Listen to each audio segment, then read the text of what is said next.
Bright and early.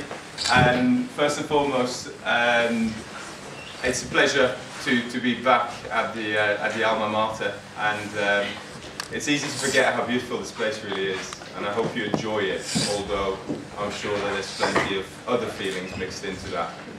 I'm a chiropractor in Warwick. I graduated in 2003. So I've been working for 7 years. I studied as a physiotherapist before that, and then bowed under family pressure to become a chiropractor, like all the rest of us. And it's been very, very good. And I just wanted to come here because I've had a couple of conversations with people, Nina amongst others, my sister, and many other people over the past 6 months and a year. And it seems to me that there might be a little bit of a confusion about what you're actually here to do, and I think that is one very important thing. Oddly enough, I don't think chiropractic college is actually designed to make you a chiropractor, okay? And that is something that might sound a little bit strange, but actually medical school is not made to make you a GP either. It's made to get you on your way to become whatever it is you're going to become. And the primary concern that people have at this institution is actually to make you not a lethal lunatic, and that is quite a difficult thing to do. And to on top of that teach you to become a chiropractor is actually that's complete lunacy, and that is something that you will learn over the next couple of years. Now I've been practicing for 7 years, and I feel I'm just about starting to become a semi-decent chiropractor. Now that's a long time, and that's a lot to look forward to, but the one thing I would like to give you guys and girls today is really that's a hell of a lot of fun, and it actually makes a hell of a lot of sense, even if it doesn't make any sense to you now. And eventually it will, and a lot of what you're going to do is actually try to resolve the conflict that you have in your own minds, in your own experiences today, and that is what is going to make you the chiropractor that you are going to be. One of the problems with chiropractic is that, and I choose that carefully, it is one of the problems with chiropractic, is that you have as many chiropractors as you have personalities.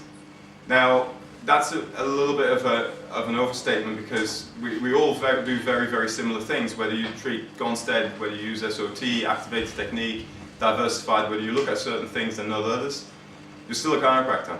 That is not what defines you as a chiropractor. What defines you as a chiropractor is what your intent is, and you have to be very, very clear about that. And as long as we all have the same intentions, then we are all chiropractors. Now, on top of that, you have your personalities, and you have your personal decisions about what you like to see, what you're interested in, intellectually, emotionally, commercially, and that will define your practice. And that is not the same as defining chiropractic. I work in a particular way. Best friend of mine here, Pete Townsend, works in a different way. Now, we're both chiropractors, but we are completely different people, and we attract and we work for very, very different people. That is a crucial difference that needs to be very, very clear in your mind. Some people get really excited about working with athletes and sporting world and all the rest of it, and that's very interesting. And if that is your gig, then you become that kind of chiropractor, and that's beautiful and wonderful, and I hope you are very successful in that. If pediatrics is your thing, then again, you will open a practice and you will be dedicated to children, and you will be dedicated to working with children and parents, and that is what you will do, and you will be very successful at that. Chiropractic in itself is not defined by how you choose to practice. Does that make sense? There's a very big differentiation between the two. Now, one of the things that typifies how I work, because I can't tell you about how to work, that is your choice. You choose who you want to work for, who is your customer, who's your patient, who's the person that you like to interact with. I can only tell you about how I work and how I see things and what I enjoy and what I can do all day long. I work 16 hours a day, I love my job. I've never had a day that I went into my office or my previous office where I was working for somebody, that I didn't want to be there. That in itself is a fantastic feeling. To know that you're going in there, enjoying it, and you're doing some really good work. How I work is possibly different to how any of you want to work, and you're welcome to criticize it. You're welcome to think that's great for you, but it's not for me, and that's fine. All I'm saying is that I'm doing it because that's what suits me, and that is what is comfortable to me, and that is what I can do 80 hours a week. No other reason. There are certain things that I can do, there's certain things that I can't do, there are certain things that I'm interested in, and there's other things that I'm not. That does not define chiropractic. It is how I practice it. Yeah? Now, my practice is primarily geared up towards chronic patients. I love chronic. Chronic is really interesting intellectually to me because chronic has kind of proven itself to not be self-limiting. So I get a great deal of satisfaction when there's a patient who's had a 15-year history of whatever, and 3 months down the line, they're a hell of a lot better. Because I can bet that that person was probably not going to get better by themselves, and therefore it gives meaning to what I do. I know that sounds airy-fairy, but you'll experience exactly the same thing. That is what will give you satisfaction in your job. Because I focus on chronic patients, I have a very particular way of looking at things. Acute episodes are interesting, don't get me wrong, but a first acute episode and a chronic problem are very, very different in nature. Let's also differentiate between what is actually a chronic pain and what is a chronic problem. Chronic problems may lead to acute pains. If an SI joint sprain, how many of you have actually seen an acute SI sprain in clinic? Yeah? Did you ask yourself the question why it was possible for that person to sprain their SI joint? Anyone? Go for it. Why did you think? Did you look at it? Did you think, why was that possible? SI joint shouldn't be able to sprain. There's almost no mobility in it. There's almost no flexibility in it. So how is it possible? So I was thinking it's more likely to be other structures around there that have been affecting it. So weaknesses in either glute maximus, most predominantly I found. Is why was glute max weak? That was the big question. Okay. And this is the thing. Chiropractic is the art of asking the question why. Why until you've got solid answers. Don't stop until you have solid answers.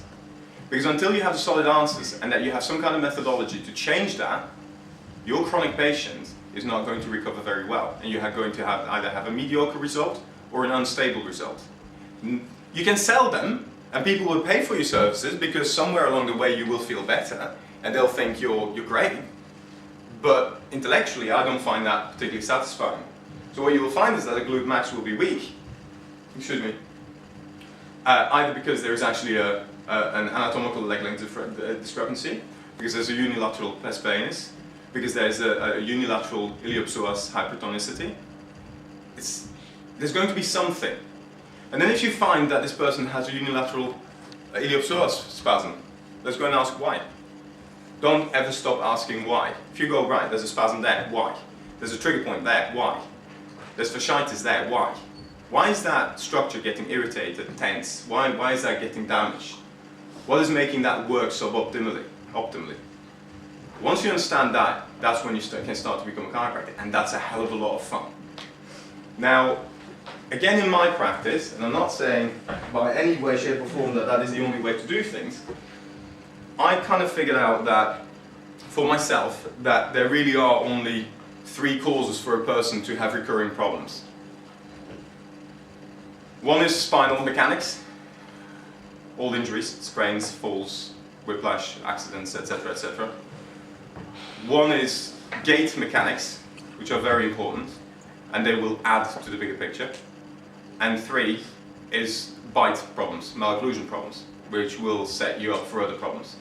Now I understand, if I'm correct, that in your lectures, in your discussions with tutors, you talk about all 3 kind of separate-ish and they're not being integrated. Is that correct?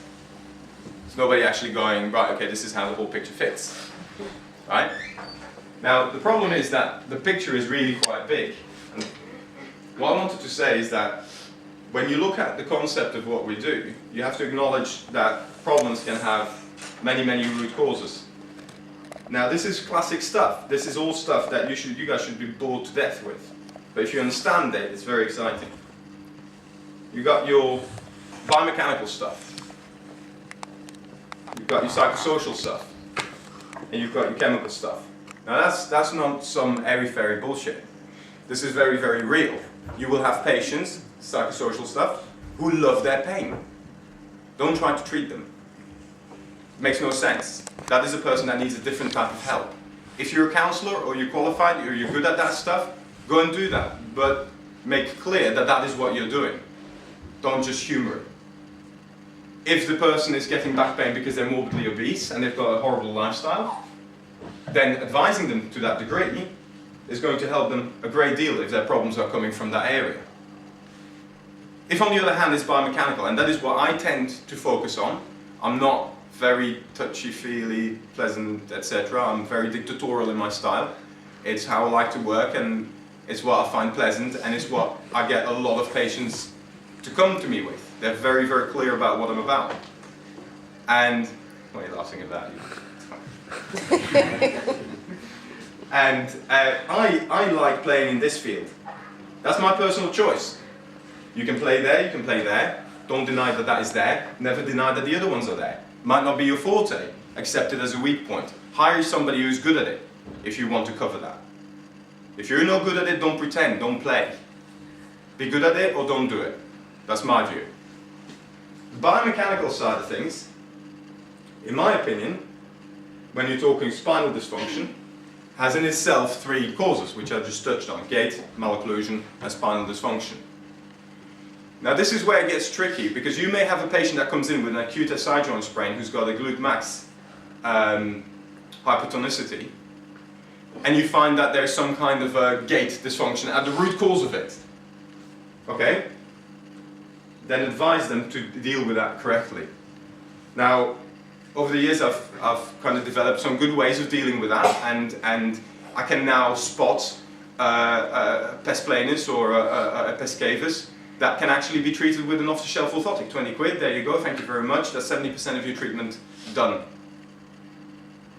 And sometimes they actually need an expert opinion, and I've worked with 3 or 4 different podiatrists for different reasons. I've got a podiatrist that I work with because he's great with geriatrics, and he's specialised in that, and that's what he does. The man doesn't do anything but geriatric feet, and he's ace. I've got somebody who does nothing but athlete, high-end stuff, very, very accurate, hugely expensive, but incredibly accurate and very, very productive. Again, Mrs. Smith comes in with back pain, with a 15-year history of back pain. That's what she needs. Why spend money on me? That's what she, well, that's her problem. She doesn't need to be in my office. When you tell the patient that, and they end up being better, count the referrals.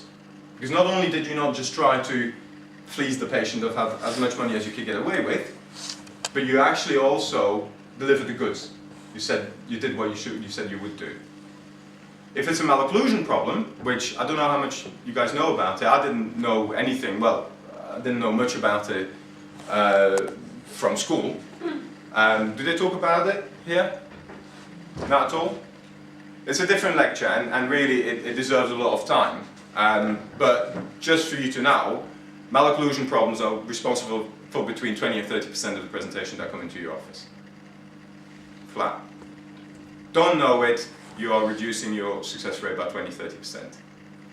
Gait, 40 to 50. Now I'm not saying that's 100% of the problem, and this is where you've got to start understanding, or start if you don't already, understanding the idea of polycausality. You can have somebody who has a back problem, and it can be that it's due to gait, and spine, and teeth. Now it's a rarity. I probably only see about 20% of my patients have all 3. You have to understand that the human body is an incredibly, incredibly strong thing. It don't just knacker, governor. It's something that is incredibly strong, incredibly well organized, has evolved for you to walk upright. For all many people that have looked at my website, that's a big beep name up on it, evolution. And I think that to disrespect the human body's ability to cope by assuming that's an L5 rotation that is making that this person is having problems for 10 years, you're seriously, seriously deluded. That's just not true. So what you then start to do is you start to look at, okay, right, so this patient has pain, and you go, why? And you find that there's a big barrel of mess, a mechanism, something that is making this person walk strangely, sit strangely, do things strangely, and then you start to ask the questions, okay, what are the components here?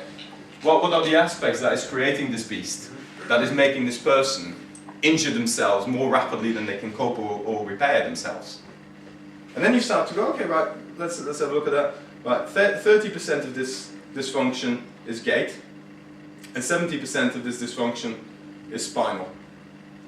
that means that I've got a job now. This patient I'm going to treat. Because the primary problem within this polycausal problem is spinal, and I'm going to be able to help this person a hell of a lot, but do not deny the fact that this is going on as well. By giving them the right orthotic at the right time, you will find that this person is going to get a hell of a lot better, a hell of a lot more quickly, and you will have to see a hell of a lot less of them in the long run. Now that's a commitment that I made. I very early on in clinic decided that I'd much rather see 3,000 patients every 3 months than 1,000 patients every month. That's a decision I made. And everything that's come from that, technical, attitudinal, you know, the way I spend my time, is geared towards trying to maximize that. Trying to increase stability to reduce dependability or dependence. Now, what you can also have is that you find Mrs. Jones coming in with left side, acute onset left side shoulder pain, and actually 90% of the problem is dental and 10% of the problem is spinal. Now, I haven't got much work to do there. This person actually needs to either get a splint, needs to go to the orthodontist, needs to wear her dentures. I had a patient like that last week, and who basically had stopped wearing her dentures 8 weeks ago, and had acute pain on the right side, couldn't lift the shoulder for 4 weeks. I built a couple of teeth out of cotton rolls, put the wedges between the teeth, and the shoulder pain went. It looks like magic. It makes perfect sense once you understand why. So in this particular person, I'm not going to do a lot. I'm just going to say, right, okay, wear your dentures, come back in about 3 weeks and we'll talk again. Give it the time to recover. Give it the time to heal. And I think that's a really important concept to get your head around. And the fact that some of you may think, or maybe you're a lot clearer on it than I was when I was sitting there, problems have a lot of causes, and it's not easy to cause an injury. Yeah? Any questions on that? Does that make sense? Or am I just away with fairies? Yeah? So, going back to the acute SI sprain, I had a discussion last night with Pete, and there was a slight misunderstanding that me and him have entertained for probably 6 months or so. And that is that he thought that I was saying that I'm not interested in acute injuries. I'm not interested in acute injuries that are a first episode in a person who has the perfect ability to recover. That person needs to be left alone. That person has everything they need to recover from that injury. That person needs to be told to take the drugs, go away, and if you're still not rid of it in 2 weeks' time, then come back. Right or wrong? I don't know. I'm just saying that that's not what I personally choose to do. As a physiotherapist, I used to work on that patient. I used to try and reduce the inflammation, and I would try to increase mobility, to increase the speed at which they heal up. But you see, on a cost-benefit scale, which you as a clinician will have a huge responsibility towards, I kind of reckon that, do you know what, I might make this patient get better a week more quickly by me doing what I do than if I just left them alone. Is that worth 60, 100 quid?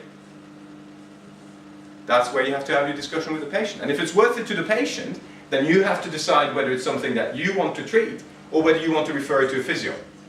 Because they're great at that stuff, it's just not what I do.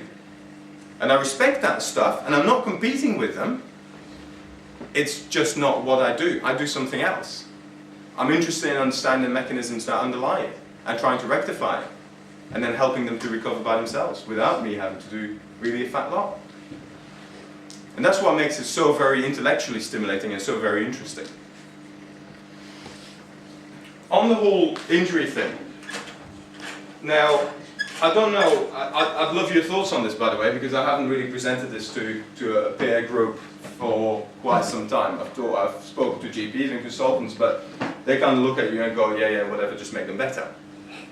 Because they don't care. You know, they don't care that you call yourself a chiropractor. They only care about one thing, or at least they should, and if they don't, you have a problem, walk away, backwards, never show your back. And that is that if you help the patient, the consultant, the GP, the whomever that refers to you is happy. That's all they care about. Forget what Ernst is saying. Forget what Simon Singh is saying. Because those boys and girls, very entertaining, very interesting, but completely missing the point. Because what they're doing is actually challenging the model that you and I, to some degree, were falling into. That we are somehow spinal manipulators. As you now know, from this bit here, I don't see myself that way. I've got two roles. One is identifying the causal mechanism, and two is rectifying it whenever I'm involved. Or telling them to go and rectify it wherever they need to. That makes a happy patient. A very happy patient. A happy patient who can refer. A happy patient who's happy to pay their bills. A happy patient who gets the results that they are coming in for. Yeah? How do you know if a certain factor will fit into a causal picture? How do I know a certain factor will fit in what, sorry? In a causal picture. Right. That's really the bit I feel most difficult about. The honest answer is gut feeling. But that's gut feeling that is based on experience, that is based on knowledge. So it's not kind of going, right, okay, angels, fairies tell me. It's not that. You know, after a while you will see that, you will understand that. Nowadays I'll have a patient walk in and go, right, okay, right-sided hemicranial headaches. Because of the structure, the way they're holding themselves, the way that their posture is. You kind of develop a second sense about it. Don't expect to know all that much at this point. I sure as hell didn't. Now, of course you're in an institution and you're supposed to learn stuff and you're supposed to feel like doctors and you're supposed to think that you know a thing or two about it. My opinion is that over the years, the only thing I've started to realize is that I knew jack shit. And that was scary. There was an initial situation where I thought, okay, if I know that little, how the hell am I going to sell myself? But you know what? You know enough. And you will know more and more and more as time goes by. And some of that is experience, and some of that, and this is where I'd like to talk to you about setting up practices and working with other people, etc. Some of that, go to mentors. People who are willing to share their knowledge. People who are willing to show you and take you through. Mrs. Smith is coming in, this is the history, let's have a look at it, what do you see? Now, nowadays, when I look at a posture, I see things that I didn't used to see. Because my eye is so much more acutely fine-tuned to it. And that's, unfortunately for you, and the way you're feeling at the moment, you're not going to get it for a couple of years. And I've been hanging around chiropractic offices for God knows how long. I can't remember. It's probably about 10. And this is the thing. You know, it's a very, very tough job, and it has a lot of gut feeling. It's got a lot of understanding. It's got a lot of psychology. It's got a lot of motivational stuff. How do you get Mrs. Smith to do her exercises? Well, my strap line is, Mrs. Smith, is my mortgage or your mortgage? What is it going to be? It works a treat. Don't underestimate it. Honesty is really the best policy with patients. Patients know when you're bullshitting them. And they will know you're a mile away. And that makes being in that clinic there scary. Because when I was in that clinic, I felt like I was bullshitting them all the time. So I didn't feel I knew enough. But still they got better. So don't underestimate yourself. Initially, your results won't be that great. You might get good results with 60, 70%. And then you will start to increase that. It's hard work to get somebody to get 50% right. It's even harder work in increments upwards. To reach a 70% success rate is twice as much work as getting them 50%. To get an 80% is again twice as much work. 90, even more, 100%, hallelujah. You're going to have to work very hard at that. And it's very complex. Now, I've got a few thousand cases down the belt, and that makes me more and more confident about it. And that makes that I'm quite happy to approach a patient and go, right, okay, this is what I think you need. And it's up to you to take that on board or not. And it's a very, very simple transaction. Yeah? Does that kind of answer it? I'm sorry I can't be any more specific, but it's literally, we could talk for 3 days about it. And even then I would still probably be faffing around. Yeah? Any other questions? Do you, in the college, you still have a big bee in the bonnet about the whole subluxation innate thing, haven't you? Yeah? I love that theory, I love that philosophy. Let's just point that out. Every person has a philosophy and their attitude and how they do things, how they see things, and how they see that it's valuable to do their things. Now, personally, I've been around the green books and the principles, etc., for a very, very long time. And for a very, very long time, I thought, what the hell is this stuff? All very airy-fairy, all very loosely termed. Problem is, this stuff was written over 100 years ago, in a time that was very different, where the economies were very different, where the pressures were very different. Take that on board, okay? Now, I know that a lot of people will start to gaze over and glaze over and think, what the hell? I'm going to inflict it on you nevertheless, because it's too important. Whenever people are talking in chiropractic about the dreaded S word, what in my opinion they're talking about is actually any mechanism that causes an increase in damage rate versus a static healing rate, causing a decline. I.e., that person walks badly, eventually that SI joint is going to go. If they walk badly enough, it will go more quickly than if they don't walk that badly. So there are two ways that you can do it. One is a small discrepancy over a long period of time. This is the person that will become arthritic. Or a big discrepancy over a short period of time, and this is the person that's just been driven into by a car and broke a leg. Same principle, whichever way you turn it. Whether it's a disease that you want to talk about, whether it's a fracture, whether it's a joint injury, whether it's a musculoskeletal injury, whether it's psychological trauma, it's all the same principle. Coping ability versus the stress that you're under. Can't deny it. Yeah? So for me, the term subluxation, in its inception, in its spirit, in its idea, not in its execution. Execution leaves a lot to be desired. In its inception, meant to talk, in my opinion, about any causal mechanism that happens to increase injury rate to the point that it exceeds the healing rate, to the point that it will cause or allow or prejudice? No, what do you call that? Predispose towards an injury. Okay? Now, do any of you guys know about Milan Lab? Stuff my uncle is playing with. Right? That's all about injury prediction. What the hell do you think they're doing? All they're doing is looking at psychological factors, nutritional factors, biomechanical factors, seeing how high their healing rates are, coping abilities are, and how high their injury rates are. And if the healing rates are higher than the injury rates, that person is not going to get injured unless you punch them in the face. Unless they get a boot straight on the knee. Unless that happens, it's just not going to happen. That's Beckham. Right?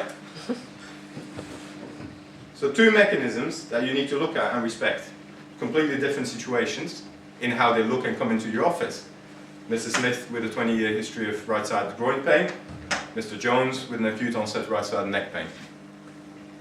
But it's the same principle. Okay, it's happened to be called subluxation. I hate the word too, okay? I hate it because it confuses everybody and it makes everybody go doolally. The second thing I hate about it is that somewhere along the history, and this is not, by the way, in the green books or in the inception of the profession, somewhere somebody starts saying that all subluxations are spinal. That person should be put against the wall and shot. Because that's bullshit. You can have mental subluxations, you can have physical subluxations, you can have chemical subluxations. Whatever you want to call it, subluxation, mechanism, dysfunctional mechanisms, I don't care. I'm just using it to hammer it home that it's all the same thing. Yeah? The point is this, tolerance. There's one way of doing things correctly. Movement patterns. There's one optimum movement patterns. And there are a gazillion bad ones. Okay, the further removed you are from that optimal movement pattern, that low stress movement pattern, the closer you are to the edge. The difference between two people in a car accident, same physique, same car driving into the back of the same car, one has a whiplash, one has not, is that Mr. A was here and Mr. B was there. The car accident was a stress of, this is completely arbitrary, a stress of 4, this person is still nice and happy, as far as they're concerned, there's no problem. This person is in agony. Same principle. Because then you're starting to look at how far are they removed, how dysfunctional is their movement pattern, how much are they predisposed to an injury. You're quiet either because you're bored or because this is making some sense, or something in between. Does this make sense? Don't nod if it's no. I'm cool with that. I really am. You know, you need to learn to argue with your peers. Yeah? Don't just sit there and accuse tutors of talking shit if you're not standing up and going, what are you talking about? This makes no sense. One day you're saying this, another day you're saying that. How do you unite the two? Otherwise you will never learn. Yeah? I've had a lot of arguments there. I've had a lot of arguments in clinic too. It was a hell of a lot of fun. And the tutors that you stand up to will appreciate it, because you're showing some initiative and you're showing some intellect. Yeah? Now, one of the things that I want to talk about is developing your own style, your own practices. How many people here are thinking, even if just ambitiously, of setting up their own practices? Sweet. Okay, I'm impressed. And how many of you are going to do it? Sweet. Fantastic. Love you. Need any help, give me a call if you want it from me. That's great stuff. Now, you're going to have a very, very, very scary time. I didn't have the balls to do it. And there's a part of me that regrets it, because if I knew back then what I know now, I'd do it straight away. I get myself 250, 500 grand loan, and I would do the job, and I would know that I can service it. But back then I was scared scared stiff. There's a lot of work out there. There's this perception that somehow there isn't a job for chiropractors, forget it. Okay, there's a hell of a lot of work to do. It's just that people out there just don't know that you're doing the job. And don't for 1 minute think that they're reading the Daily Mail or caring what Simon Singer's been writing. Nobody cares. Okay? One quick thing. Again, I love graphs. Have you noticed?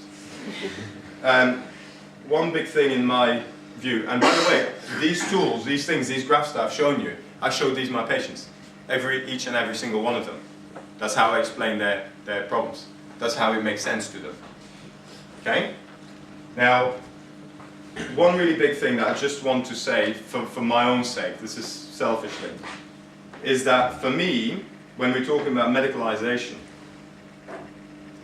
you're talking about a spectrum where that, in fact, if you slightly twist it and you start to look at why or where we fit, it gets really interesting. Based on what I was just saying earlier, there's a certain group where that things are actually too good. Leave it alone. Respect nature. Let it be. Take the drugs. If you're having a tough time, no problem. I've got no issue with that. Particularly if it's your first episode. If you've been taking paracetamol for the last 6 months because of your headaches, you've got a problem. Then you might want to consider doing something about it. And on the other hand, you have people that are that knackered that, quite frankly, all you've got is palliative care surgery. Again, if somebody's coming in my office with an arthritic hip that needs a new hip, why should I be involved? At that point, it's too late for me. There's a cutoff point. There's a reasonable cutoff point where that I can help or I can't. Deciding what that cutoff point is on a case-by-case basis is very difficult. And sometimes you will get it wrong, because it's not either or. I've got loads of patients that on paper look like they shouldn't be walking and they shouldn't be doing what they're doing, but they do, because I took a punt on it. And I decided, yeah, they're still within that shady area. And then in the middle is that big midsection. These are people who well enough to recover if you make them move well enough to recover. Does that make sense? Now the interesting thing is that it's not, in terms of population groups, 1/3, 1/3, 1/3, because that would kind of mean that there's really 20 million people in there. Not that big a market, because not all of those are symptomatic, by the way. A lot of people in here are perfectly happy as far as they're concerned. They think they're alright, and they're just waiting for their first injury. Now, in fact, I think it's a little bit more like this. That there's actually a hell of a lot of people in there. You've got a very small number, population size, that is on one end, and a small population size on the other end. But you have to respect them both, and you have to identify, in my opinion, this is where my job resides, in this section here. And I have a hell of a lot of fun doing that. Now, when I started in practice, I opened my own clinic in what was it? August last year. August last year. I had a big benefit because I actually moved from 15 miles away. I moved to new premises, and a lot of my patients came with me. And that was hugely flattering, and thank God, because otherwise I would have been bankrupt. Now, what I have made very clear to all of my patients is that I operate in this arena. And the way I make that clear is that there are certain people that fall in here who happen to come into my office because they've got a bit of pain, because they're in that shady area. And I turned them down. I said, listen, I'm not for you, you don't need me. Go and see a physio, go and do that, and they will spread the word. And they were happy that I was honest and fair and truthful to them. And the same thing happens here, right? When somebody from there comes into your office, you also have to be very clear about these things. And that's one of the reasons why GPs and consultants are happy to talk to me, because the people I refer to them are appropriate referrals. In fact, they've started taking to sending me patients who don't want an operation, so that I tell them they need one. Because I've got a much more convincing case to make. Patients are getting cynical about that end of the spectrum. Patients are actually starting to ask questions, do I really need this? What are my alternatives? Can I do something else? Mr. Consultant. And I just go, yeah, right, go and see that ginger bloke. And then listen to what he's got to say. And if it's knackered, I'll tell him. Go and have surgery. Why not? But at least in my feeling, and that is what is great about it, I'm very clear about this, my patients are clear about this, and they refer to me patients that are going to be clear about this. So it makes my life very, very easy. I've managed to do away with all that is educational material, leaflets, anything. The only thing that I've got in my office is business cards. And that's it. Because I've explained to them, I told them, I repeated them, I delivered the goods, I predicted what would happen, it happened, they're impressed, they're happy, they got what they were after. Actually, they often got more than what they were after. And it's a very, very nice feeling indeed. Technicalities. A lot of people get hung up about SOT, Gonstead, activated, diversified, etc., etc. Choose a technique that suits you well, that you're physically apt, and that you are willing to practice all day long. That's my only advice. They all do the same. It's all just stimulus and response. It's not about, freeing up a joint and increasing mobility and all the rest of it. Cavitating a joint is a neurological stimulus. Stretch reflex. Activated technique, same thing. SOT blocking, same thing. It's all stimulus and response, input, output. You are altering the output, the movement pattern of the person by altering the input. You're making the person walk better because the brain thinks that you are moving better, or you're moving in a way that is actually supporting that. So whatever technique that you choose to do, I mean, I've got a couple of techniques that I like, that are, that I'm semi-decent at, and that get me great results, and I'm happy with that. My patients are happy with that. It doesn't suit all of my patients, and sometimes I've got to either emphasize another aspect of techniques. I use a mixture of SOT, activator, diversified, and Gonstead. That's what I use, but that suits me well, and I'm comfortable with that. And it makes for a physically not too challenging practice that I can do all day long. Do you still have your diversified and Gonstead and etc. clubs here? Or is that all gone?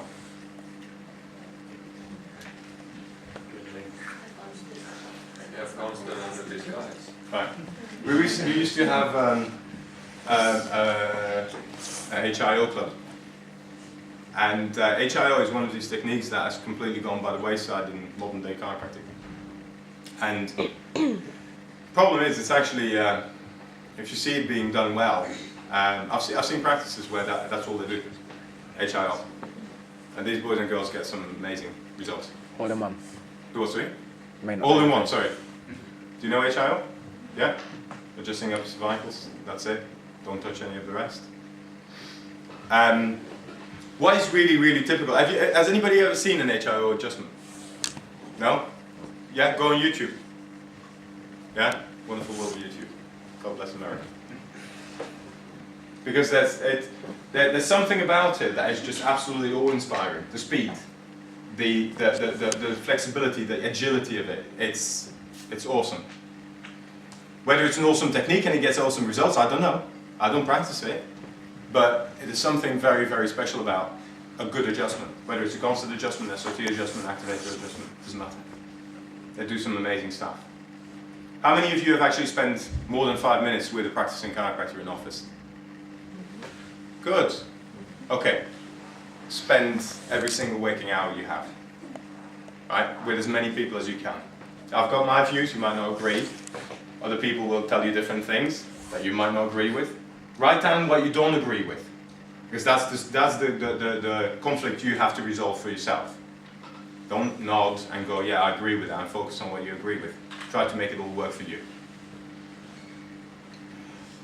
I think one of the last things that I wanted to touch on is that we, as a profession, are under a lot of scrutiny, criticism. We feel the heat, we feel the pressure, always have done since the birth of it. A lot of that, in my opinion, is due to misunderstandings of the model. Self-inflicted. Along the way, people said rubbish things, made big mistakes. Theoretical, scientific, and philosophical mistakes. And that's a real shame. Doesn't make the model wrong. It just means that the way it's been executed might be a little bit dodgy at times.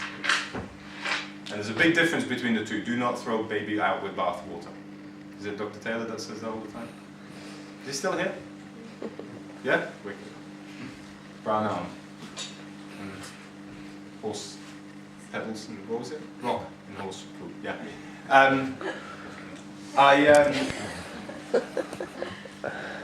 Where was that? Somebody paying attention can tell me where I was? No.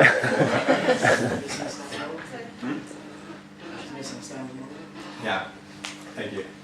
And it would be a real shame for you just to assume that because the old chiropractic model is not fancy and it's not, not understood, that it's therefore wrong.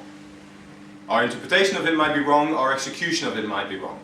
But the model in itself, I can't see how you can flaw that or fault it. Anybody here who can, tell me. I'd love you for it forever and a day. I mean that. Because I'm working my entire office, 16 hours a day, on that basis. So tell me if I'm wrong. And don't agree if you think I might be right. Go and work it out. Go and decide whether or not there's more to it and whether there's a way of doing it better. Because I sure as hell hope that one of you will be one day knocking on my door and go, that was shit. And this is a more appropriate way of doing things. Now I'm currently contacting the beam trial people. York University. Beam trial chiropractors love it, although they shouldn't, because actually it doesn't prove anything. And it certainly, as hell, does not prove chiropractic. Spinal manipulation is not chiropractic. Understanding why somebody is in the state that they're in and trying to rectify the mechanism that caused them to be in that place is. I'm currently contacting these people and Martin Underwood at Warwick to actually say, hang on a minute, how about we subdivide the back pain population into different groups and actually say, sometimes people will have back pain because they are morbidly obese. Sometimes people have back pain because they have a gait dysfunction. Sometimes people have back pain because they have an orthognostic dysfunction. And sometimes they have back pain because of spinal dysfunction. Let's manipulate the ones that have a spinal dysfunction and see what the results are. Now you're going to get some interesting results. That's going to be sweet. But no wonder that the beam trials, every trial that looks at back pain and manipulation, look fairly disappointing. Actually, it's surprising that they even look semi-encouraging, to be honest. And now you understand why. because there's more to it. It's not just spinal dysfunction causing back pain. There's many other things that do. Yeah? I hope it made a little bit of sense, and I'm kind of going to cut it short here, because otherwise I'm afraid we're going to end up getting into too much detail. You're welcome to contact me if you want to. You're welcome to do whatever. It'd be a pleasure and an honour. And I think that if anything you get out of this, it was a pleasure to be here for me. It was a pleasure to be invited by Nina. And I think it's very important that you all go out there and do the same for the next. It's a wonderful, wonderful feeling. That's how I was raised. That's how my sister Marie was raised. We were never allowed to pay a bill as long as we were students. That's the way it goes. Okay? Got about 10 minutes left. If anybody's got any questions, then it'll be a pleasure. Matthew? How have you gone about building up links with other primary healthcare practitioners like GPs, or I mean even the hospital staff, consultants and neurosurgeons and things? Right, two funny stories, I guess. One is I threatened to sue a GP. That's how I first set up my links. There was a GP that was a really rather horrid man, but then his patients knew that. So it's just, he wasn't the most favourite GP. There was a patient of mine that came in with a blood pressure of 180 over 110. So I said to this patient, listen, high blood pressure, I'm going to see your GP. GP said to the patient, it's at that time it was about 140, 150, whatever it was, and gone down to about 92. I said to the patient, you're wasting my time. The patient comes back to me, goes mortified, horrified by the system. Because I spend a lot of time making them look good, by the way. Because a lot of the time I'm explaining what the consultant should be explaining, I'm explaining them why the GP is not doing what they want them to do. My dad is a GP, I know where he's coming from, but he's wisened up to the fact that he knows jack shit about back pain. And he refers to chiropractors for back pain. Now, this guy basically was making his comments, I let that one slip, that was okay. Kind of thought, you're not making yourself more popular with your patients. But then again, it's not a popularity contest. But then the same guy, I had an x-ray taken and there was a patient with calcification in the gallbladder. And basically, horrid comments, da-da-da, got a long snooty letter. And what he didn't know is that in the meanwhile, the patient was actually hospitalized. And he was going on about x-ray exposure, etc., etc. At the time, I was taking x-rays of about 12-13% of my patients. Not a great deal. In fact, I got grief for not taking enough x-rays. Nowadays, I take even less x-rays. So when I got that letter, I turned around and gone, okay, right, you want to go this way? And I basically wrote a nice letter back saying that I wasn't impressed at all with clinical skills, da-da-da-da. And a meeting was conveyed with the head of the PCT to try and smooth things over because they knew that they were going to get their ass kicked. And I just sat down with them and said, listen, this is ridiculous, this is pure prejudice. You're prejudiced because my title happens to be a chiropractor and you were a GP and somehow you think that makes that you know stuff and I don't. Let me do a couple of lectures. And they agreed. So I did a couple of lectures for the PCT and a lot of GPs sat there and initially they sat there looking like they really didn't want to be there. But quickly enough they understood what I was on about. And it made perfect sense. There's nothing to argue. I've got my market, that's not their market. They get crap results with the ones that I get good results with. They're now happy to work with me because they understand it. But you have to understand that it is not because you're a chiropractor, it's because they don't know you. They don't know whether you're any good, they don't know whether you are trustworthy. They don't know whether you are what the media portrays you to be, some thieving shark, or whether you actually know what you're talking about. The consultants was a slightly different story in that I had one particular neurosurgeon who ended up seeing 3 patients whom I referred to A&E. 2 were called Aquana syndromes, and one was a secondary mets in the upper thoracics that was causing an ataxic gait. And basically, it happened to be 3 times the same neurosurgeon. And so he called me and he went, did you know? And we talked and talked, and now he's introduced me to all the neuroconsultants in the area, and they're happy to send their patients to me, and they know that their patients are safe, and that even if they send me an acute disc, whether it be an annular tear or a small hernia, they know that it's going to be all right. And if I'm not getting progress, I'll tell them to go and get the surgery. Or if it's too bad, I'll tell them to go and get the surgery. So it's a trust thing. It doesn't happen overnight. I was lucky. It took me about 2 or 3 years. Sometimes people never get that. But the key point is, I confronted it. I stood up for what I believe in as a chiropractor. You talked earlier about the woman with the shoulder problem and had some denture problems. Took the dentures out. How do you always know it's either the problem with the denture or the dental or bite TMJ? Do you have certain assessment procedures? Right. Yes, I do have a set sequence of procedures, and it involves rubber gloves, bend over boys, splints, and these things. Ever seen these? Whenever you went to the dentist, right? Basically, all it is you assess your patient without, and you assess your patient with. If patient is better with than without, you have a malocclusion problem. Couldn't be any simpler. Do you mean like Vossen testing, things like that? No, pain perception, the way that they rate their own discomfort, mobility, range of movement, posture. Posture will change, like that. You will have somebody who is mildly to moderately scoliotic, you put the splint in, and the scoliosis disappears. As you're watching it. The first time it ever happened to me, it freaked me out like hell. I was 15 at the time. Beautiful 16-year-old Italian girl. Now, she was actually moderately, she was quite heavily scoliotic. And it was literally, bump, splints in, straight like a dice. Do you just bite down the two? Yeah, so the testing I do with these, I've got a bit of a protocol with it, and there's literally that, I showed Pete yesterday, dip it in water, because they need to swallow, to actually initiate the swallowing reflex. I get them to walk around. And you will find that literally after about 5-6 minutes, first thing that happens is they kind of feel woozy. And that's a remapping exercise, it's a neurological event. I go, whoa, and you have people actually stumbling in your office because of it. And then after that, a couple of minutes later, you just ask them to retest the shoulder and then range of movement back.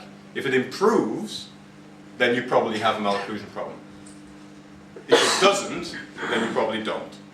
So you generally leave them about 5 minutes at least until Yeah. it changes? Yeah. Now what you will also find is that there are certain patterns that will make you go, nowadays it's actually as soon as Mrs. Smith walks in, you go, right, bam, there you go. You already know, because you've seen it so many times, you've seen the altered skull shape, you've seen the posture, you've seen the pattern. Think in patterns. The one great thing about SOT, amongst others, but the one thing that I really like about SOT is the concept of patterns. You know class 1, 2 and 3, or cat 1, 2 and 3? I don't use it, but the concept of patterns I use, because what I'll very, very often find is this.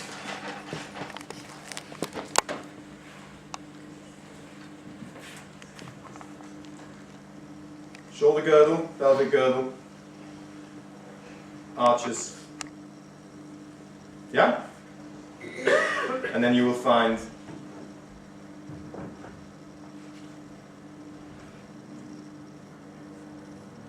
any of these, the other way around, any combination.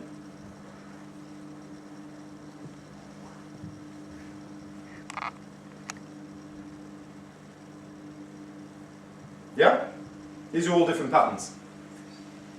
And very, very quickly you will find that actually facial structure is influenced by it. You will find that the frontal bone, the occipital bone, they actually shift and compensate for it.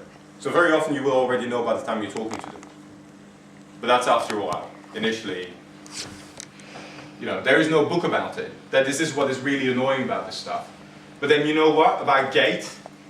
Does anybody here know a thing or two about gait? Don't worry, I'm not going to test you. Gait is hugely disputed. Nobody understands why orthotics work. There's a lot of theories, a lot of good ideas, there's a lot of research on it, Got a friend of mine who's writing a PhD on the damn thing, and he's as confused as me.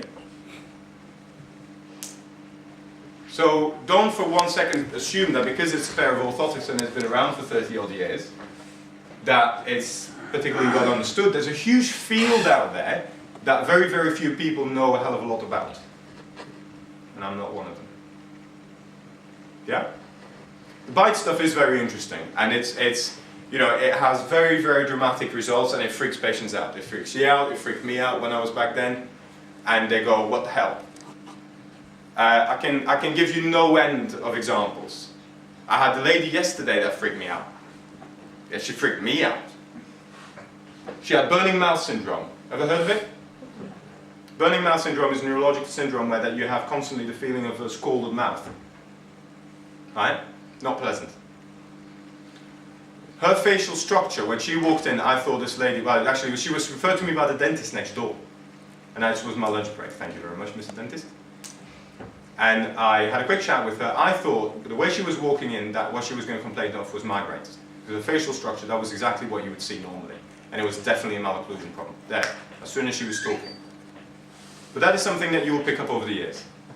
Now, as it turned out, it was burning mouth syndrome, which what? I went on to bloody Google to find out. But what I did know is that she had a malocclusion problem. What I did not know is whether there was a link, a causal link between the malocclusion problem and her burning mouth syndrome. But what I did do was fit her with the splint, and the burning mouth reduced by 50%. I don't know why. If you know, tell me. And write a paper about it and share it with your peers and colleagues. All I know is that it was. And because the patient came in because of the BMS, and because I identified that there was some link between the BMS and the occlusion, she's now happy. That's all that matters, really. Yeah? 1 minute to go. And then you've got class. You guys still like being here? You're in your last year, aren't you, primarily? Yeah? It's a good place. I know it's difficult, and I know that there is this love-hate relationship with institutionalization. But like I said at the beginning, do not for 1 minute think that this place is designed to make you a chiropractor. It's designed to put you on the first step towards becoming a chiropractor.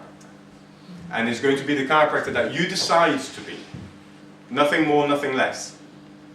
And whatever you end up with, whether it's a massive practice because that's what you like, it appeases your ego and that is how you feel good about yourself, then go for it. If it's a small pediatric, otherwise sporting specialist practice, go for it. Just make sure that you can do it all day and night. Because that way you're going to have a hell of a lot of fun and not even consider retiring. Okay? Thanks a lot for your time.